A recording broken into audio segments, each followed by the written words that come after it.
Welcome to Leaders of Tomorrow, India's only daily television platform for small businesses. We bring you the right information to empower you, the SME entrepreneur. Tonight on the show, we're talking about one of the hottest topics right now, and that is scaling if you are a startup. I caught up with some of the biggest experts in the space to understand what the ecosystem is like right now and what entrepreneurs should do if they want to scale up. The theme of this panel discussion that I did was from startup to scale up. Listen in to some of those key takeaways from that panel.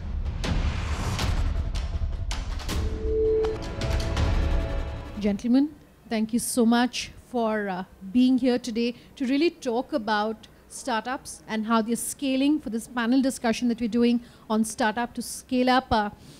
Wolfgang, let me come to you first. And I want to talk really about how programs like the one that we're at today, the Startup Expo, seeing thousands of startups which are here. How do platforms like this help the ecosystem in the countries that you're present in? Well, actually, we started this initiative 3 years ago. The Startup Expo #1 was already very impressive, with more than 10,000 visitors. Last year, we have seen much more, and today, actually, it's even bigger and impressive because we have really 1,700 startups registered. More than 500 are having even a stand. And there are so many investor meetings with mentors. That's impressive. And for Lufthansa, we take pride to be partnering. Actually, we are co-creator of this format together with Thai. And it's another link to our commitment to the Indian entrepreneurship and the Indian business. Okay, sure, fair enough. So I just want to pick up on what Wolfgang was saying and come to you on that, Mr. Gupta. We are talking about platforms like this, but my larger question is how organizations like Thai enable entrepreneurs to go from possibly 0 to 100. How should they tap into organizations like yours to ensure that they're growing and growing rapidly? No, so Thai has been very, very instrumental in creating the entire ecosystem. You know, when we did the first Icon, I think there were probably about 300 people who were there in that room and 200 were our friends, right? And from that time onwards to have a thing like here where there are more than 15,000 people who have come for the Startup Expo, it's a different world altogether. And Thai has really helped in terms of creating that entire ecosystem. It has mentored a whole lot of startups. It has provided education to them. It has created a network so that they can actually look at their ideas, convert them into business plans, and then can take it forward. Okay, my next question is to both you, Navdeep, as well as to you, Narayan, but I want to talk about the fact that even as we are seeing, like Mr. Gupta saying, more and more people registering at events like this, more and more entrepreneurs that we're seeing, more and more funding that's coming into the ecosystem, and we've seen the numbers for the previous quarter, one of the highest that we've seen in several such quarters. Your sense perhaps of how the ecosystem has been changing, are you excited for the kind of changes that we're seeing here in the startup ecosystem, in the SME and in the small business ecosystem here in India? So I think the exuberance is back. I think it's super exciting times. I like to term it as the stars are aligned again. So if you look at it in terms of what's happening in the technology space, there's so much innovation going on at a platform level that's enabling all this innovation to come out from the startup ecosystem. The exuberance is back in the investor community. There's a whole bunch of startups coming in very new and different areas. For example, if you look at agriculture, there's a whole bunch of startups coming in there. If you look at in governance, smart cities, IoT, artificial intelligence, this wasn't there in the last round. And then if you look at it, even if you look at the ISV community, there's a whole bunch of B2B startups that are coming today, which are then going well beyond India. So there are 3 or 4 distinct trends that we are seeing this time, which we didn't see last time. If you look at the 20,000 startups that have come out in the last 2-3 years, less than 4,000 of them are pure tech play. So you see that there's a wide variety of startups that are coming in. What was interesting about the mentoring session was that I managed to talk to around 6 entrepreneurs or wannabe entrepreneurs. 1 out of them was tech, 5 out of them were not tech, and they wanted some real-world experiences, in terms of how to forge a partnership, how to get a co-promoter along and things like that. So yeah, this platform is contributing heavily to, lessen the learning time for each of these startups. Navdeep, you talk every day to small businesses, telling them perhaps about the benefits of using technology. So my question is, in your conversations with businesses, where do you think that key difference is coming in? What is driving that change? Technology is one of the enablers, right? The difference for the startup is that the cost of failure should be very low.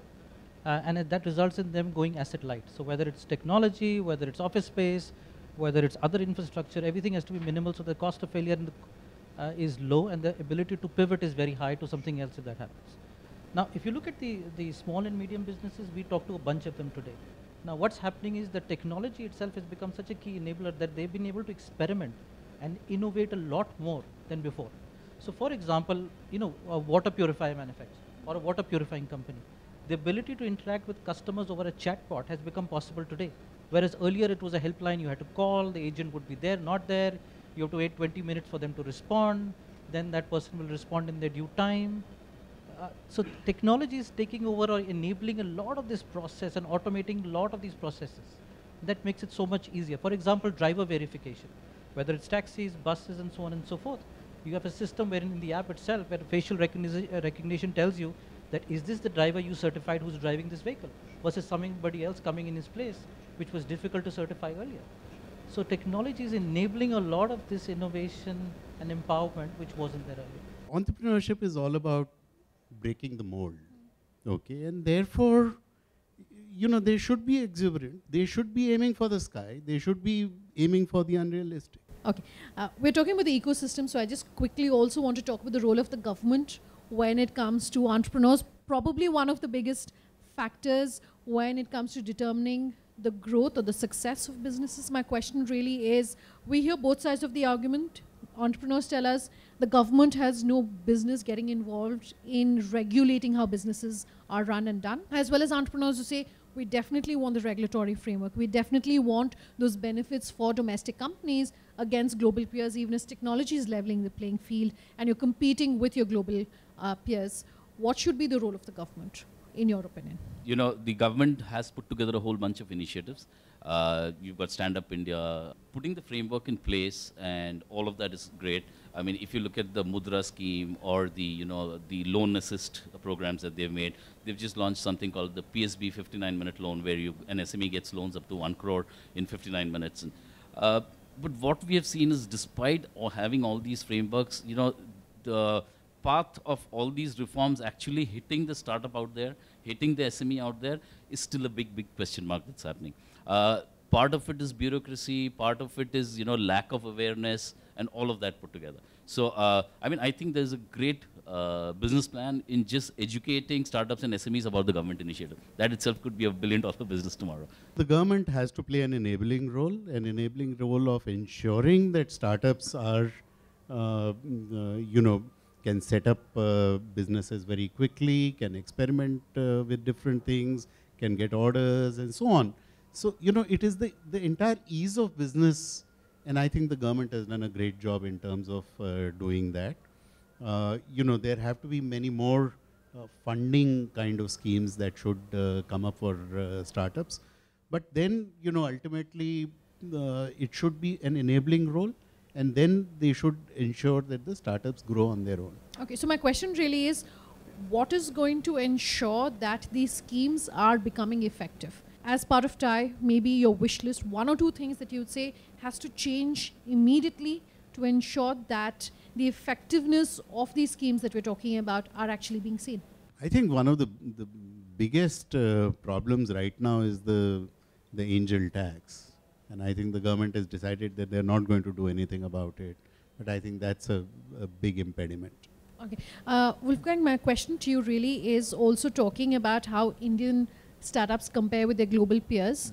For someone who's had a fair bit of a bird's eye view, if I can call it that, as far as startups in different countries are concerned, and as a part of Lufthansa, having been associated with startups, what do you think it's going to take for Indian startups to scale up to the level that we're seeing, startups in, say, Israel or the Silicon Valley in the US, where ideas are getting funded? It's not necessary that you have to have, say, proof of concept or a product in place.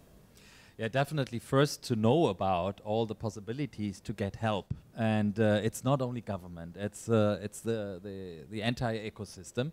That's definitely something very important. But again, it's about, yes, not only scaling up. You first have to have a solid business plan, and then really the scaling will come automatically if really your business plan is defendable and you really can work on that. You have to convince a lot of people and get them on board. You have to really be very careful to also cater to the expectations of all the stakeholders. And don't forget the customer, because it's always about fulfilling a customer need. And this should be always, let's say, the direction you go. And when it comes to the global aspect, actually a lot of countries have discovered that the future when it comes to job generation lies in startups and not in the traditional economy. And actually Lufthansa has also established a little startup within our company, our innovation hub, where we work like a startup, having a bunch of young people with a lot of ideas, and they should really work on really improving the customer journey when it comes to aviation. And they are so active and they are so bright ideas, and they have already generated a lot of feasible tools and services and products which we are actually employing in our company. On that note, we're going to take a very short break, but we will continue debating this topic of what it takes to really be a success when it comes to the startup space. Much more when we come back. Just stay tuned.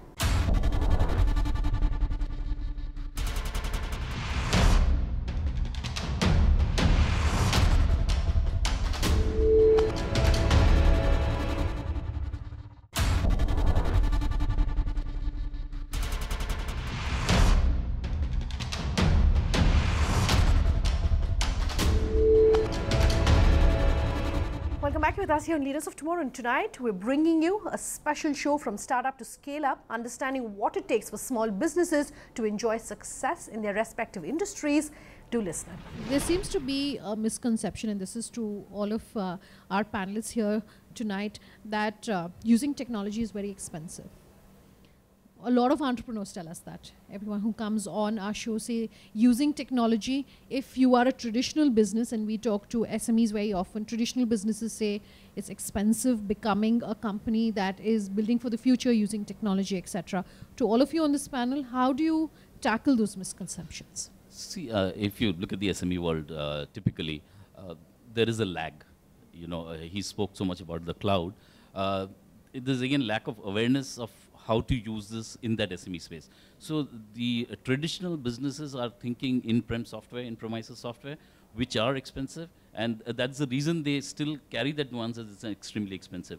Today, when you have the ability to pay for a transaction, with the minute cost, you can pay for data at a minute. Earlier, you would think of putting up the whole server yourself and hosting all of that yourself.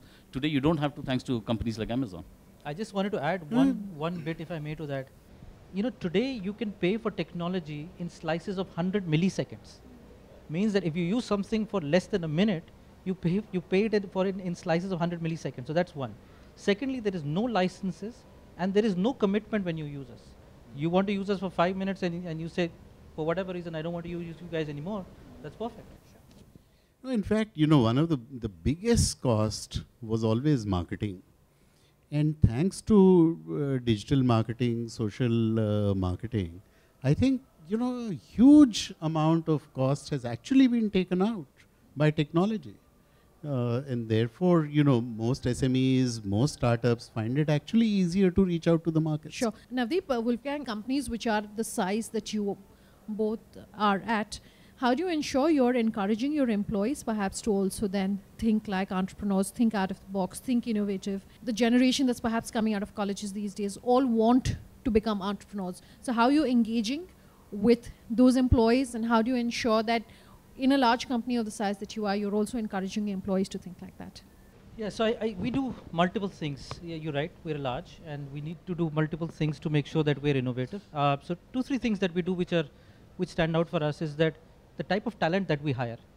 So we make sure, or we put a lot of emphasis on the fact that we hire builders. in the sense that people who have it in their DNA to come and roll up their sleeves, dive deep into things and say, okay, this part of the customer experience or this part of the customer journey is not right, I need to fix it, let's get down to fixing it. Or when I've launched a product, that's not the end of it, that's the start of the journey, I need to keep iterating in it because this is the first cycle of the product, how do we make it better, how do we get customer feedback. Many times in our meetings, for example, there's one chair left for the voice of the customer. In our internal meeting, what would the customer say about this product or this journey or this experience versus what we think it is. So that's one. The second one is that we believe in this model of small, highly empowered teams who work directly with customers, get their feedback on what is needed.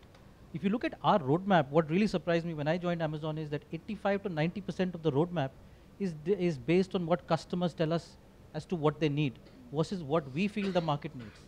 So there are these highly empowered small teams, what we call 2 pizza teams. So the team should not be larger than what 2 pizzas can feed, who can work directly with customers and launch a product. And we are okay with the MVP product, because what we believe is that the first product or iteration of the product which we'll launch will not 100% be there, but we're okay to launch it and work with the customer feedback and quickly iterate it.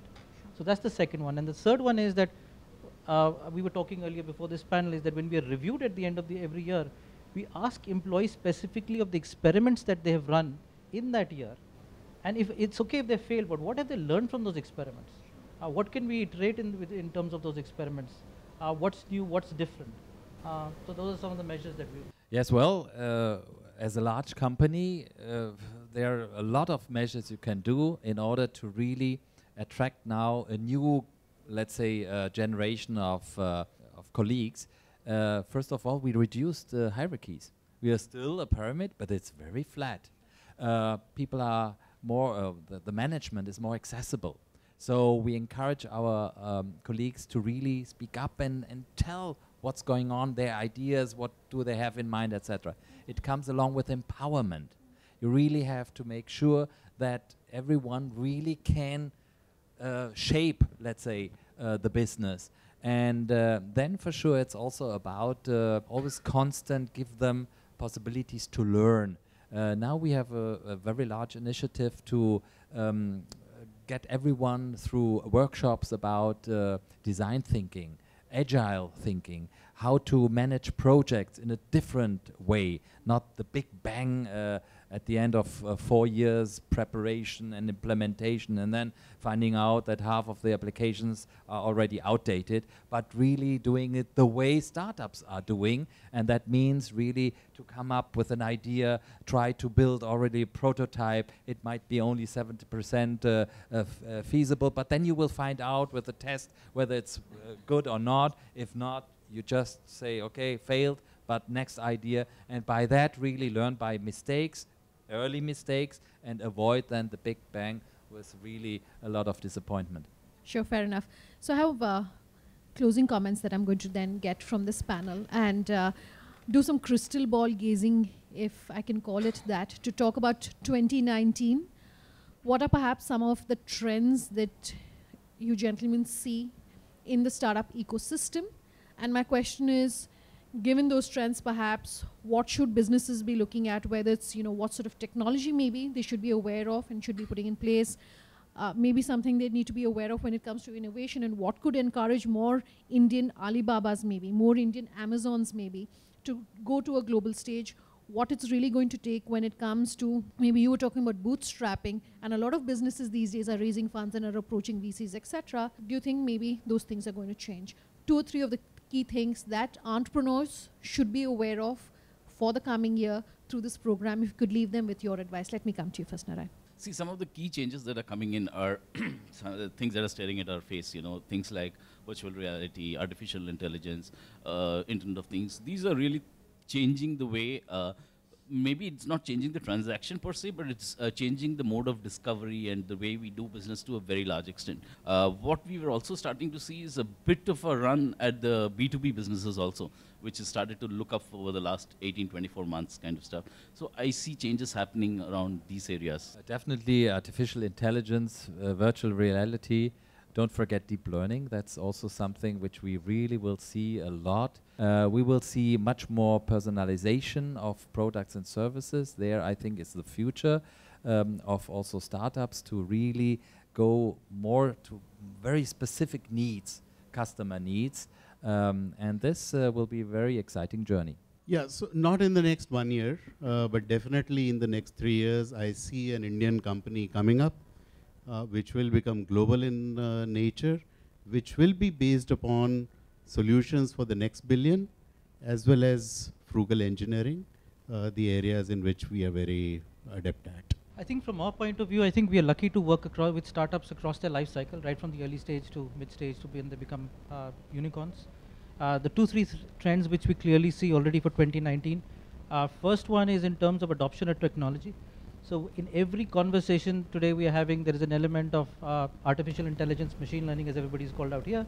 The second one is use of analytics to derive more insight into consumer behavior and to be act upon it, whether it's for personalization, better engagement, so on and so forth. So that's the one big trend that we see.